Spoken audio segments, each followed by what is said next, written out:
Hey everybody, we are in 6-2 of the All Things Algebra, the geometry part anyway. Continuing on with similar figures. So again, similar figures are two of the same type figure where one has been dilated, either it has been enlarged or it has been reduced in size by a scale. The angles will be the same, but the sides will be proportional. So polygons with the same angles, but different sides.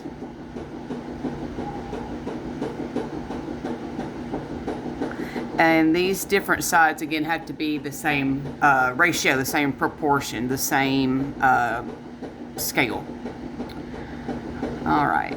So polygons are similar if they have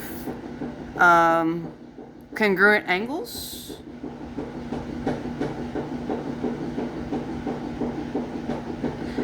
proportional sides.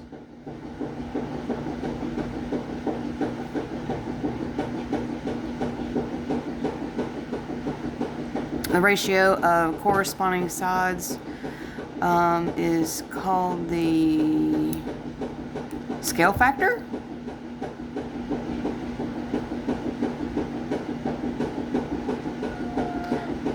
If polygons are similar, then their sides are also proportional. Yeah, sides. So I'm not sure why maybe this is repeating and maybe this is wrong, but it has to be congruent angles. It has to be proportional sides. I know that for sure. What is the scale factor of A, B, C, and D, E, F? Okay. So I want you to see this word 2. That means you're looking at A, B, C being your original, and you're going to the D, E, F. So the A, B, C will be on top, the D, E, F will be on bottom.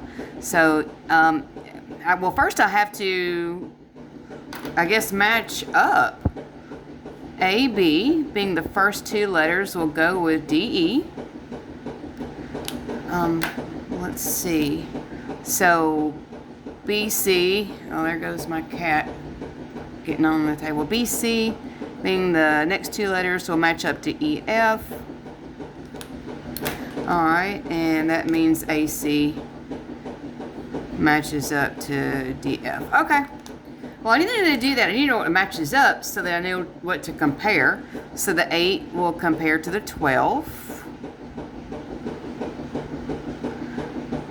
The 10 will compare to the 15. And the 14 will compare to the 21.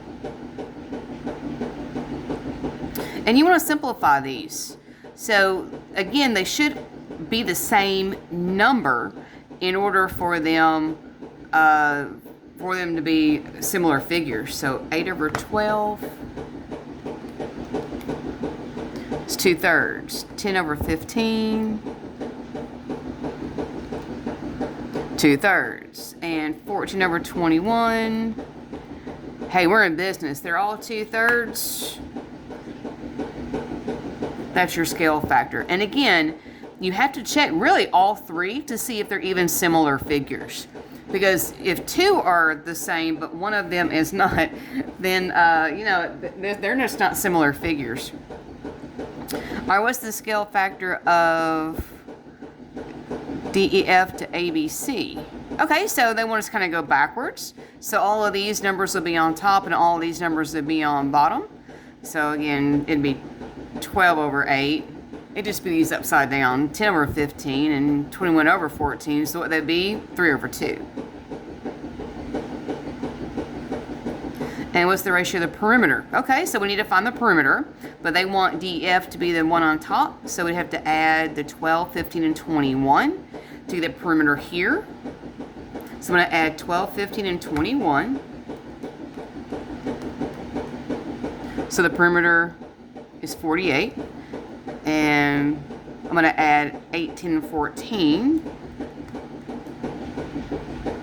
And that's going to be a perimeter of 32. Remember, perimeter is the sum of the sides, all the sides. Doesn't really matter what figure it is, but it's a triangle, so you add all three. All right, so they want the ratio of the perimeter, so DEF be 48 over 32. You're going to want to simplify this, 48 over 32. And again, it's 3 over 2.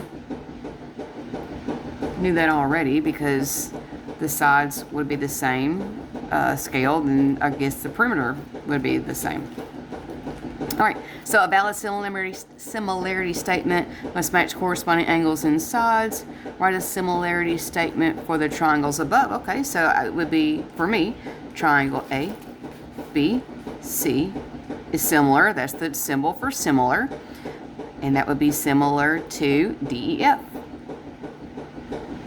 So again, this is the symbol for similar. So what that means is that the angles of one triangle are the same as the other triangle. These angles are the same. However, the sides have to be proportional. They have to be the same proportion.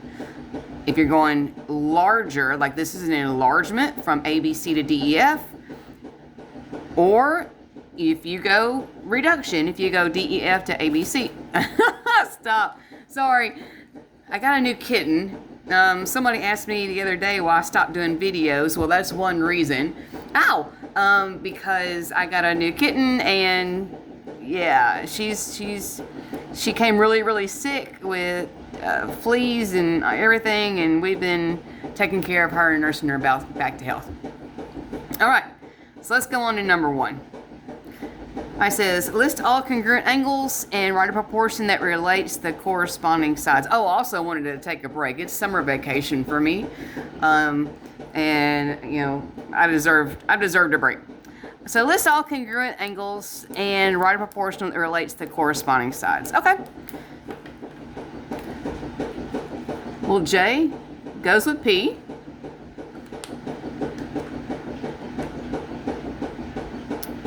K goes with M. L goes with N. These are your congruent angles. So angle J is congruent to angle P. Again, this is the symbol for congruent. That means they have the exact same measure. Angle K congruent to angle M. And angle L congruent to angle N. Now, sides are a wee bit different. And because I'm visual, I'm going to match these up. The first 2 letters are JK. The first 2 letters are PM. They go together.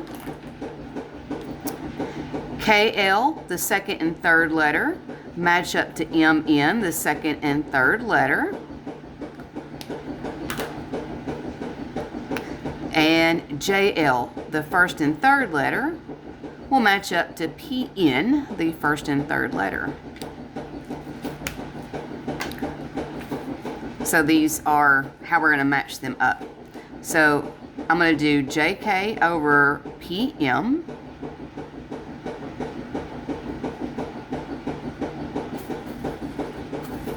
I'll do KL over MN.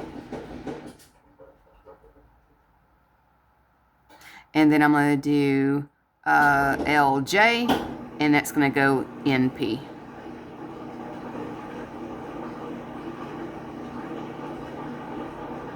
All right.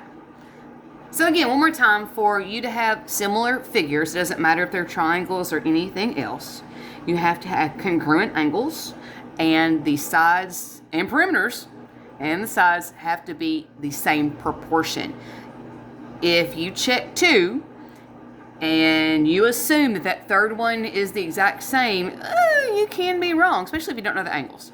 So yeah, watch out for that. Watch out for that. All right, so this is going to be the end of part 1. I'm going to stop here. Check the link below for part 2, and I'm about to pick up with number 2 on the next page.